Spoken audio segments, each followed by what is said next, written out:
Hi, this is Patty from Flower and Flower.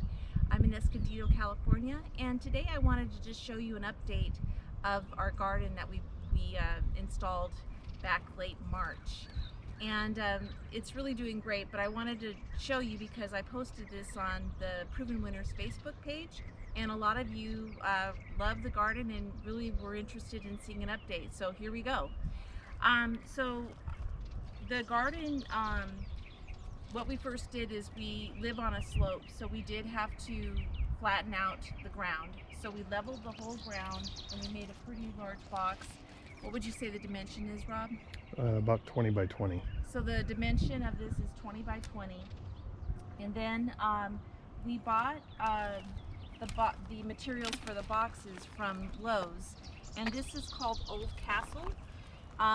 This is a block that has grooves, and all you have to do is really level them, put them in the ground, and then you put the, what would you say these 2x6. 2x6 boards, cut them to fit, and make your garden beds the size that you want, and you just slide those boards in, and it's very easy to do. Getting it level, I would say, is probably the hardest part.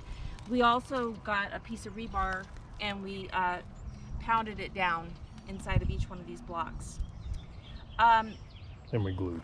So and we glued in also. between each of the blocks, there's construction adhesive. Yeah. So in the seam here, we did put construction adhesive just to make sure that it's super strong and doesn't move around, and it's quite sturdy. After we laid out our our boxes, before we did this whole thing, we actually used this black plastic as a weed guard under the whole bed, all of it. After we put our boxes in, we cut out the plastic and we put in this type of wire, and this is to prevent the gophers from destroying our work. Then we went ahead and we put all this rock in here, and this rock, for the rock we put in, what was it? About 4.5 tons. About 4.5 tons of rock, and I haven't had a single weed pop up. Let me tell you, it's very effective.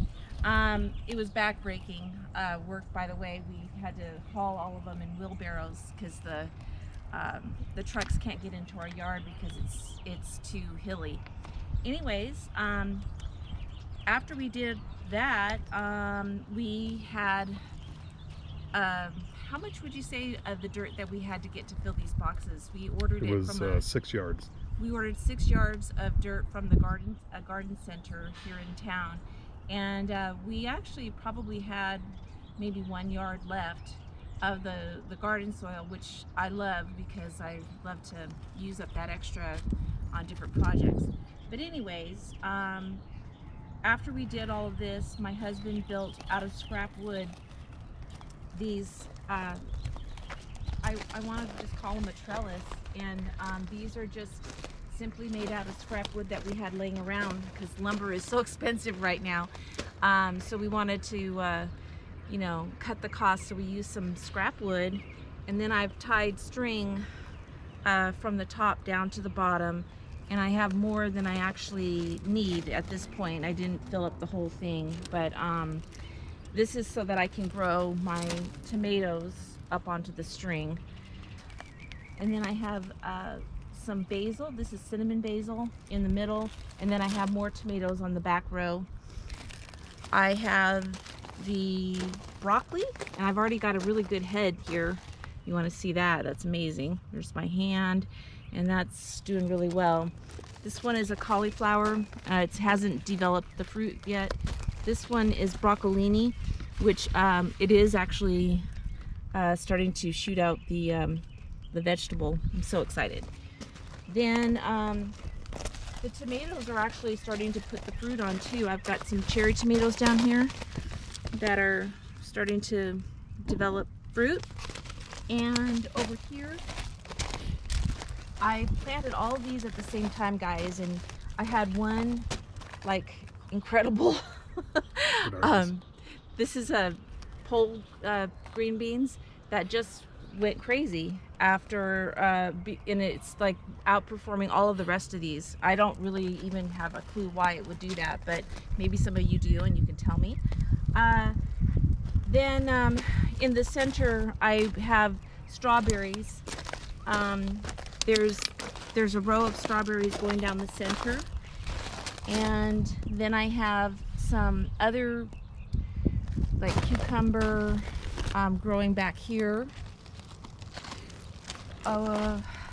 Right here I have the this is a shishito pepper, and then I have another pepper back there. It's a casabella pepper that I don't know if it's going to get enough sun with all of these plants overtaking it pretty much.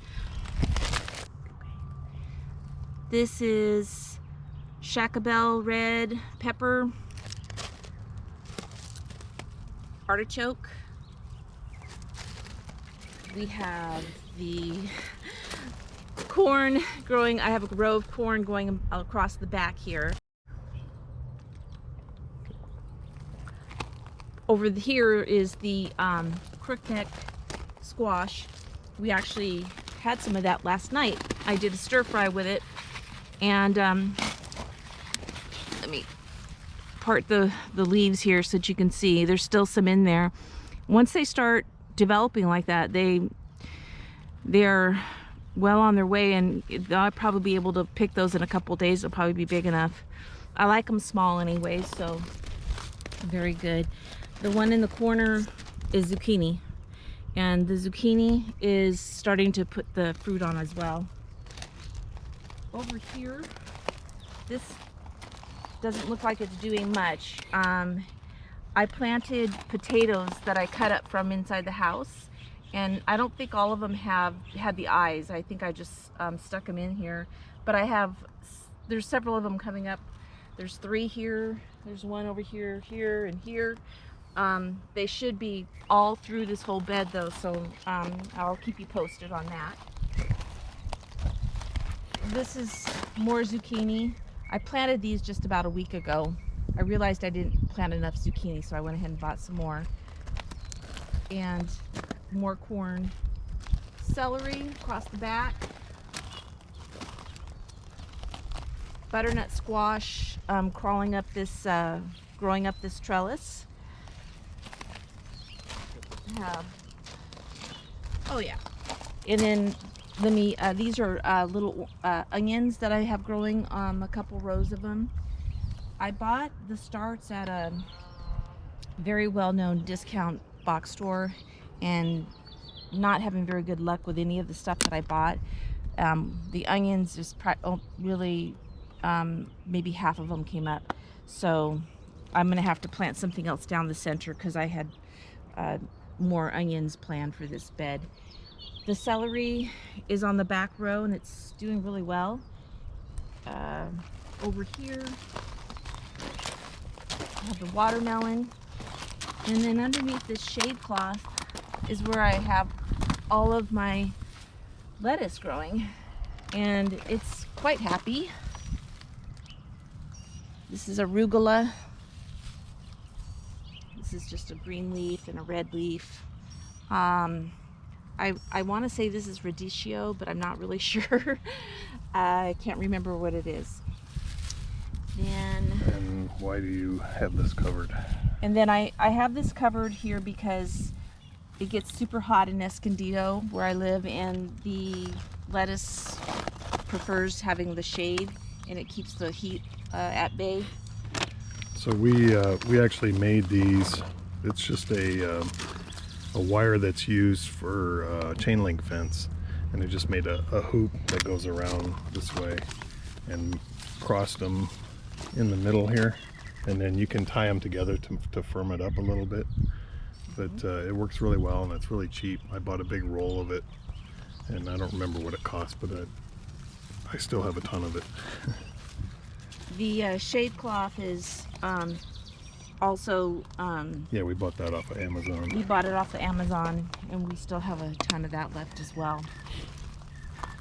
Here I have more cauliflower I had a problem with something eating my foliage here, and I sprayed it with BT, and you can still see all of the damage to the leaves, but it looks like it's coming back. We suspect that it was earwigs because we came out here late at night and inspected it with a black light flashlight, and we found some Earwigs around there. I never saw any worms. It looks more like worm damage. And the other thing that I did see out here a couple times is grasshoppers. So I'm not really sure what caused that damage.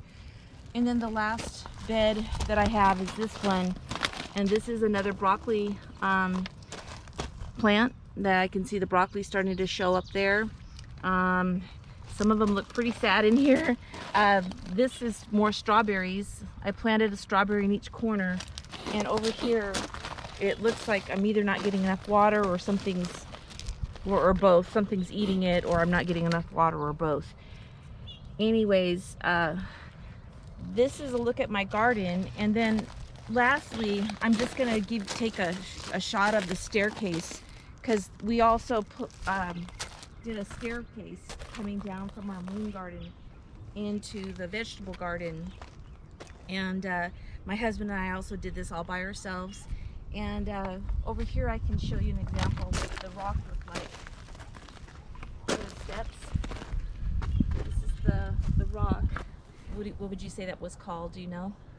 I don't remember offhand. I'll put a link on the video. Yeah. And then we also capped it with these little small pieces.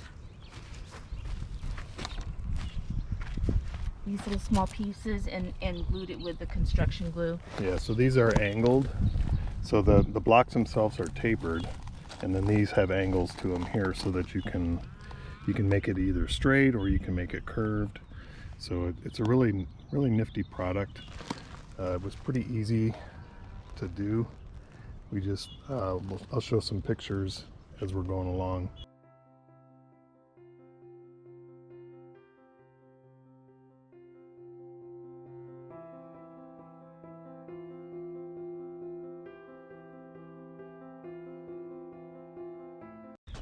This is all a work in progress, guys. If you want to put the camera over here, Rob. Well, Rob, I'll just tell him.